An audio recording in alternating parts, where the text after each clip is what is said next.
And at the end of the day, you're sitting on a CBDC in Wyoming, and the people are going to know about that because freezing seas and on a system like Ethereum with no native privacy, that means you're controlling a product that the government has a panopticon like transparency on every single thing people do. All those residency requirements and KYC requirements, users of Wyoming Stablecoin, you are using a CBDC. That's what your executive directors created for you.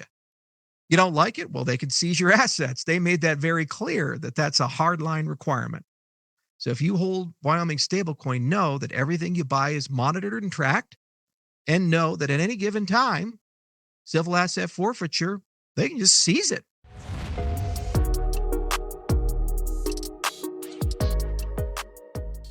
What's up, Ada Gang? Welcome into Dapp Central, your home for everything blockchain and crypto. My name's Fareed. As a part of today's video, we're diving into the Cardano ecosystem and just taking a look at what's been developing here over the course of the last couple of days. Now we're going to kick things off here with Charles making his way around the state of Wyoming. Following that, we're talking about Elon Musk and the D.O.G.E, or the Department of Government Efficiency.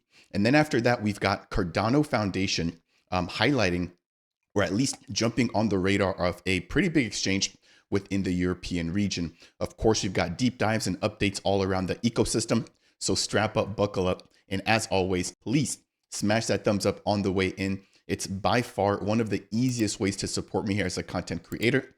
If it's the first time that we're meeting, consider subscribing to the channel if you appreciate and want more of this style of content. And if you have any questions, comments, or concerns, feel free to voice off in the comment section below. Now, if you want to extend your support for me and the channel here, I would appreciate it if you would consider delegating with either of the two Dapp Central stake pools, with both share the ticker DAPP. Without any further ado, let's jump right on in here. And this is a bit of content surrounding Charles Hoskinson. If you've missed it, Cardano being struck down as an option for the Wyoming Stablecoin project, and maybe even just backing up a little bit if you just aren't aware, the state of Wyoming is aiming to boost their presence, becoming a more crypto-friendly state. That's actually one of the core reasons why Charles lives out there. He's got his family out there. He's got a health clinic. He's got his farm, his bison, etc. out there. And the hope was to have Cardano at least be on the running or on the ballot for a potential solution to host the stablecoin based out of the state of Wyoming. However, Cardano was shot down extremely early on for competition, for example, like Ethereum and Solana. Now, I don't have to explain this here, especially if you're a consistent viewer here of the channel, but I think it's very clear where I stand when you take a look at Cardano, comparing it to something like Solana or ETH, which have all had their own sort of issues over the course of the last couple of months.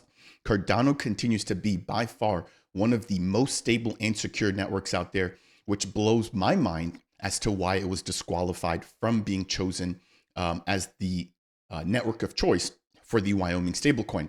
Now, tying this back over into the recent post here from Charles, he states the fact that he's having a great time in Wheatland, and the fact that the entire town showed up to hear him talk about the Wyoming stablecoin and exactly why they just need some sort of reform in that particular state around crypto and blockchain technology. And he's mentioning the fact that he's going to be attending or visiting all 23 counties in the particular state. Now, I'm not going to be able to break all of this down here. This probably deserves an entire video on its own, but this is Charles's own reflection as to what actually has happened there in that particular state. So it states here in title, Wyoming's future as a blockchain leader hangs in the balance without fair procurement processes. Cardano's founder, also known as Charles Hoskinson, says closed door policy making around the state's recent stablecoin initiative has now raised doubts about the state's commitment to becoming a crypto hub. I've highlighted just a couple of brief snippets here, which I want to read before we jump into the next piece here, so do bear with me. So he states here that my family lives in Gillette, and Wyoming has essentially become the center of his work life.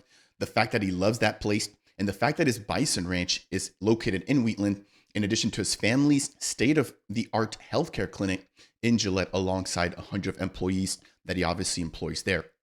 Now, it continues to read, while my commitment to the state of Wyoming runs deep, I'm now concerned about the direction that the state is headed in. Recent events surrounding the state-backed stablecoin initiative have raised serious questions about the transparency, number one, and the accountability, number two, in the public procurement process. It continues on stating, if the state of Wyoming wants to be a leader in the space of blockchain or just any emerging technology, fairness and openness must be at the core of its election processes. And so again, I'll dive into that probably in a separate video. But the fact that Charles has taken the time to actually break down an article to talk about, why he thinks that this particular process was unfair, obviously gives us a little bit of insight as to where he stands, but then also what needs to be done moving forward, because this is only one particular state. Imagine when all these different states around the US all start to begin to think about how they can contribute and what blockchains they want to adopt for their procurement or just their transparency processes. We'll need to make sure that those processes, or however they've come to that decision, is made fully transparent and that the entire process is understood by all involved. Again, key choices like this not only impact that particular state, it impacts any other state that's looking at Wyoming, right, in order to begin to do the same exact thing. So the fact that Charles is calling this out early on, I'm extremely proud to see him doing that. Let's just hope that we actually get some productive conversation that comes out of this, and the fact that he's trying to do his best by visiting literally every county in his state in order to make some noise about the unfair procurement process. Now let's move right on over here talking about transparency. We've got the D.O.G.E, or the Department of Government Efficiency, which is being run by Elon Musk, which of course runs Twitter. But they've now put out what appears to be a efficiency live tracker. Now, I've got no clue how they've come to these numbers here, but we've got over $36 billion of taxpayer dollars saved. Again, I'm not sure how they've come to that conclusion, exactly what they're tracking, but they've put out a tracker. Now, it's not just that. Elon has gone to X to voice his opinion on the extravagant spending being done within all these different departments of the government. So the fact that his job is to cut all of that back, he's been extremely vocal in stating his opinions. And he's talked about the fact that he wants a system in place for all payments that go out from the government to government employees, stating that there's been a lot of loopholes and a lot of unanswered questions with money being sent to people that have either retired or that don't even have an actual social security number.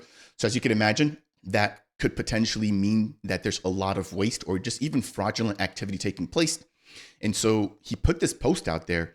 And what's really interesting that I want to highlight here is the fact that we've got Coinbase's CEO, Brian Armstrong, stating in response to Elon, imagine if every government expenditure was done transparently on chain through some sort of blockchain or some sort of crypto network.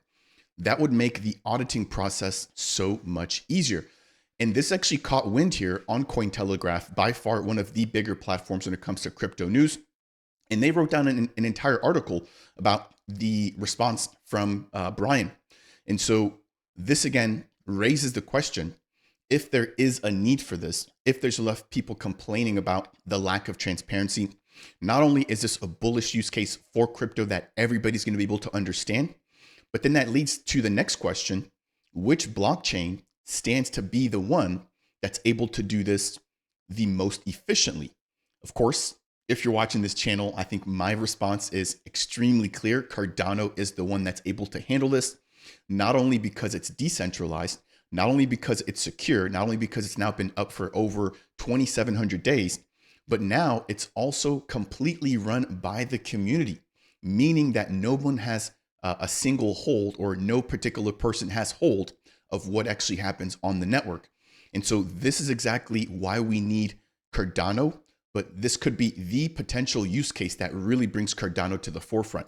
Of course, we haven't seen Elon actually making any sort of highlights about doing this using blockchain, but that could potentially be a portion of the conversation that comes out as more people become frustrated with the spending going on here within the government. So just another brief piece that I want to briefly highlight there before we jump into the Cardano ecosystem and updates in there. Now, before we dive into this last segment here, if you've enjoyed today's video so far, I would appreciate you if you could smash that thumbs up. I really do appreciate it. If you want more, consider subscribing to the channel. And again, if you have any questions or comments, feel free to sound off in the section down below. As always, if you want to extend your support here for the channel, consider delegating with either of the two Dapp Central stake pools. Now let's jump into ecosystem updates here. And One thing that I want to highlight here, and this is a post coming in from the Milk Road, is around the fact that while we've seen Bitcoin trading at nearly all-time high levels, we have still yet to see retail coming into the blockchain and crypto space like we did back in late 2020 or early 2021. So they state here, Bitcoin is at all-time highs. That's number one. Number two, we've got the most pro-crypto government in history. That's a fact. Number three, we've got Larry Fink, who's now buying by the truckload. Essentially, any company that's able to, right? Take a look at Michael Saylor, MicroStrategy. There's a bunch of other companies, crypto mining companies that have all started investing into Bitcoin. So I think that's sort of the point there with that third piece. And as it relates to all of that, retail has still yet to enter the market. Now, the graphic down here at the very bottom is the trends when it comes to Google searches for the term Bitcoin. And we can see these are essentially at lows. You take a look at Bitcoin searches all the way back roughly about a year ago, and it was almost 3 to 4 times the amount of searches for Bitcoin that we're seeing now. And so having said that, if you're still here, definitely pat yourself on the back. I think the best is yet to come, but just something that I want to briefly point out here, right? The fact that we're seeing a lot of pro-crypto hints, and we still have yet to see the price appreciation or just even the retail community jumping into the space. Now let's dive a little bit deeper here where we've got crypto.com. By far, I would say maybe like the 4th or 5th biggest exchange around the world. Now adding options for Solana and Cardano. In addition, we've got Frederick Agard, the head of the Cardano Foundation, who has recently highlighted the fact that he's been trying to work alongside exchanges to get listings for Cardano native assets, and then of course support for stablecoins here in the ecosystem. But there's now an additional crypto exchange who's now added support for Cardano native assets or just for Cardano ADA. And so this is coming in here from Swissquote, a Swiss bank with over 500,000 clients or customers, who's just sent out an email to their customer base explaining what Cardano is and the fact that they've now added support for ADA transfers. So obviously very positive, very bullish as we're getting more adoption around Cardano. And this is off the back of a recent ETF listing or ETP listing that I just highlighted in a separate video where we've got a company out of, I want to say it was Finland, if I'm not mistaken, which had just added Cardano to one of their ETP products there as well. We've got Toodle Capital, Coinbase 50 Index, 21 shares, Grayscale. I mean, the accessibility for Cardano continues to grow. And the last piece there with Swissquote sharing that good news with over 500,000 people just continues to be more proof of that. Now, in addition, we've got Frederick Agard, who's met with Monty, who's the founder of the LCX exchange. I actually have an interview that I need to finish publishing. This is from Dubai back in October, where I did sit down with Monty to talk about their support for Cardano native assets and the fact that they're becoming increasingly aware of the importance of listing Cardano native assets on their exchange. And so this is a breakdown or an article written by Fred. It's available on LinkedIn. I'll leave the link to it down below. But he talks about meeting Monty in Davos at one of their recent events and some of sort of the planning moving forward. And so there's a breakdown here of a simplified formula, which breaks down the cost of maintenance, which includes the regulatory and compliance costs, minus the earnings from the trading flows for assets listed on their platform, and then the storytelling, which adds more value to whatever token's being traded, equals the economic value for exchange from a exchange perspective, or from the exchange's perspective, in terms of why they'd actually want to even list a Cardano native asset in the first place. In addition, he mentions the fact that they've discussed strategies to optimize these factors, which include increasing transaction volume, which we know is probably the most important thing. That's exactly why we saw SNEC being listed on Kraken, in addition to creating utility-driven demand for Cardano native assets, and the fact that they also need to leverage the unique features of the Cardano ecosystem in order to unlock new revenue streams for exchanges. Now, in closing, he states that the potential, right, for onboarding CNAs is immense, but it's clear that collaboration between the Cardano community and exchanges is essential, which is why I think that they've been focusing, and when I say they, I'm referring to the Cardano Foundation, have been focusing a lot more heavily on onboarding exchanges, getting support for CNAs, and then getting Cardano just integration done, generally speaking. Now, in closing, it states that by enhancing liquidity, fostering adoption, and driving narratives around Cardano NIF assets, we can ensure their value proposition resonates with exchanges and users alike. So from my perspective, it's very clear what the foundation is aiming to do. It's to get more Cardano listings, to get more exchanges aware of the positive benefits, and just to get Cardano integrations all across the board. Now, the next piece I want to dive into a little bit further is the DReps and governance here on Cardano. And I briefly touched on this point not too long ago, and this was around the fact that Cardano DReps do not get paid as it currently stands, but it's their full-time job, or it's going to be their full-time job, to review proposals that come in for the Cardano ecosystem and to hopefully, do right by their delegators to vote in their favor. And so I mentioned this before, that's going to be a time-consuming job. And right now, there is no budget for anybody who signed up as a DRep. And as a brief reminder, I am not a DRep. I have to mention that in almost every video because people continue to ask.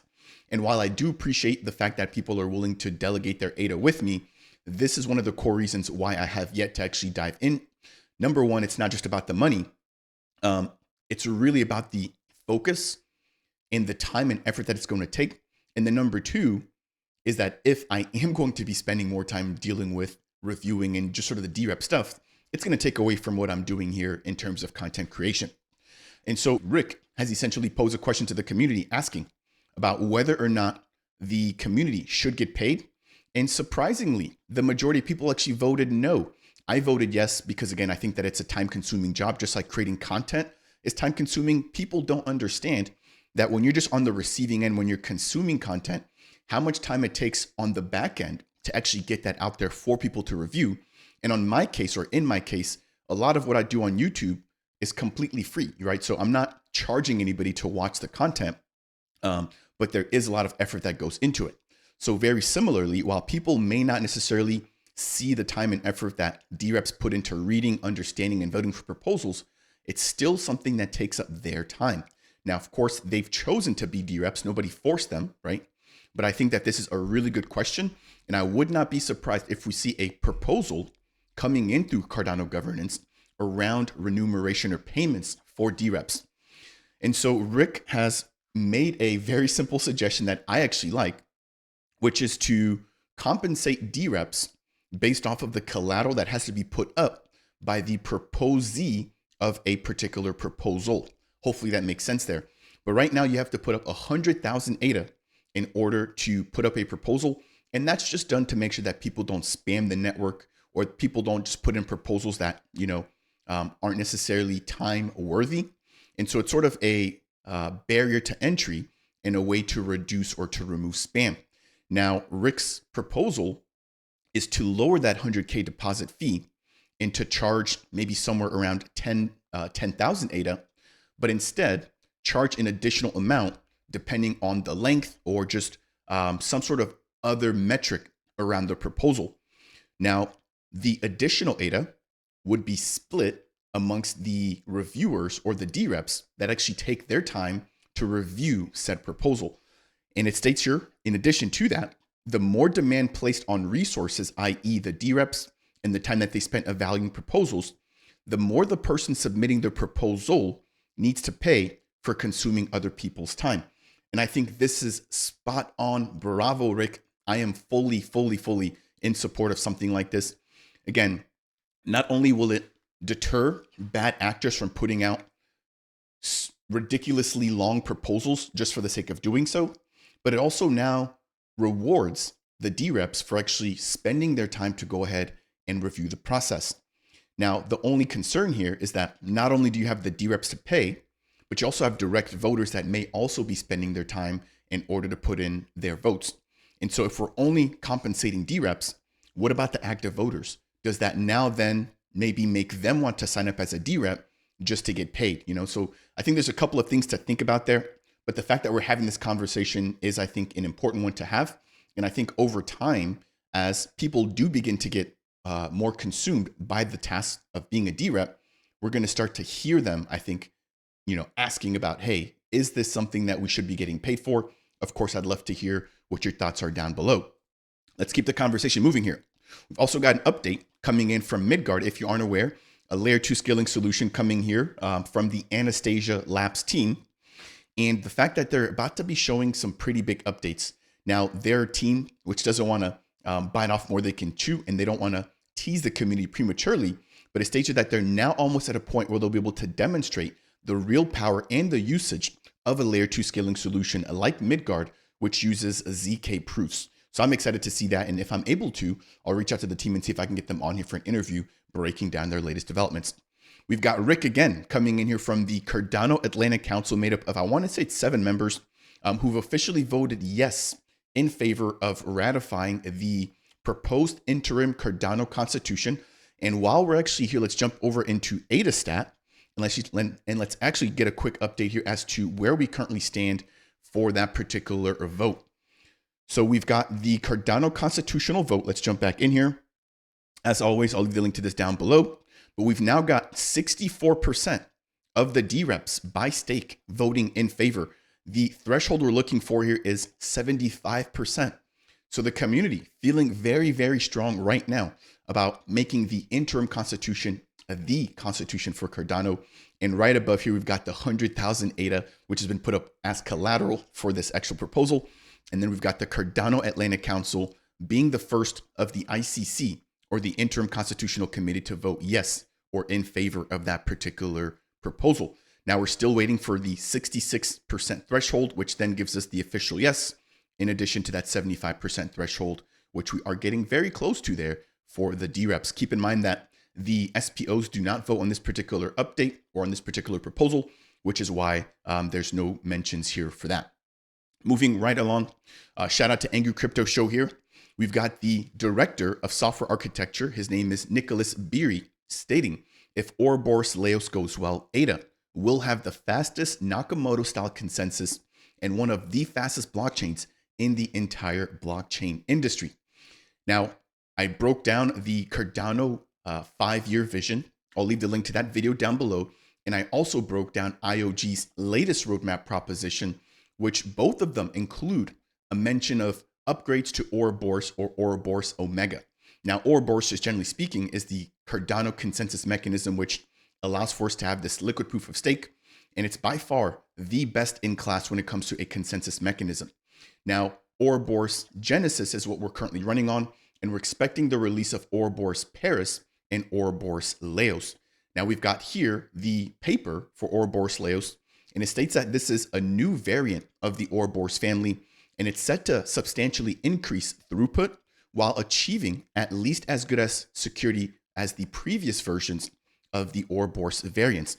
Now, it's not just that. It states that in addition to providing that new design, there's an opportunity to incorporate other useful modern features, such as tiered transactions with corresponding levels of service priority, meaning that you could potentially have a system where you're able to maybe pay a little bit higher of a transaction fee in order to have your order or your transaction to be prioritized on the blockchain. Very similar to what we've already seen with the Ethereum network. Right now, Cardano operates on a first in, first out, where it's dependent on the order in which your actual transaction hit a blockchain or hits the mempool, which then hits the blockchain. Now, in addition to the tiered transactions, there's also the potential support for faster chain synchronization by removing the need to execute every single smart contract.